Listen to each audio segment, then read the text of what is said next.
Le gouverneur du Tanganyika, Christian Kitungwa Muteba, a effectué ce vendredi 28 novembre 2025 une visite de terrain au sein de la société Manono Lithium SAS, détentrice du périmètre minier consacré à l'exploitation du lithium et minerai devenu stratégique au niveau mondial.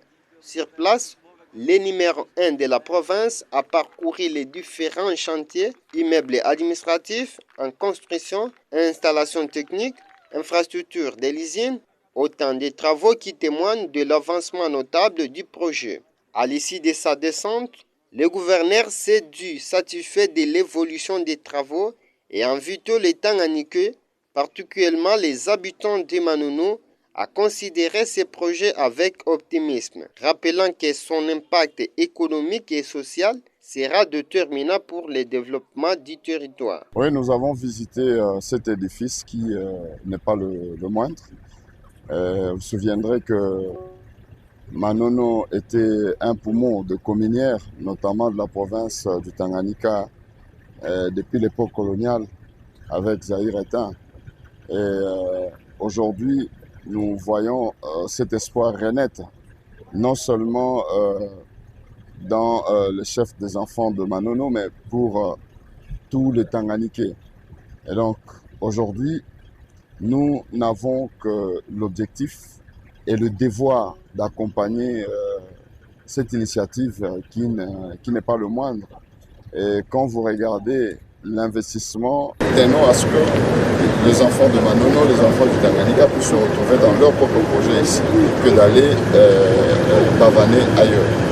Et cela est un acquis. Et on a demandé à ce que par rapport au personnel qualifié, il faudrait très rapidement commencer les formations, les encadrements qu'ils avaient déjà amorcés et que nous essayons de booster et de pousser que cette procédure-là puisse être très efficace et très rapide, permettre à ce que nos enfants puissent se retrouver dans cette société. Tout ce qui a été décrié par rapport aux engagements de la population qui est décriée, c'est-à-dire la monétisation des engagements par certains travailleurs. Et le DG m'a rassuré que ça sera son cheval de bataille. Personne ne sera engagé sur base de trafic d'influence ou de monnayer cet engagement-là. Donc lui-même prendra le taureau par le corne pour décourager cette pratique-là. Grâce à ces ressources minérales, Manono s'impose désormais sur la carte mondiale, alors que le lithium figure aujourd'hui parmi le minerai le plus recherché au monde, indispensable à l'industrie de batteries et aux technologies modernes.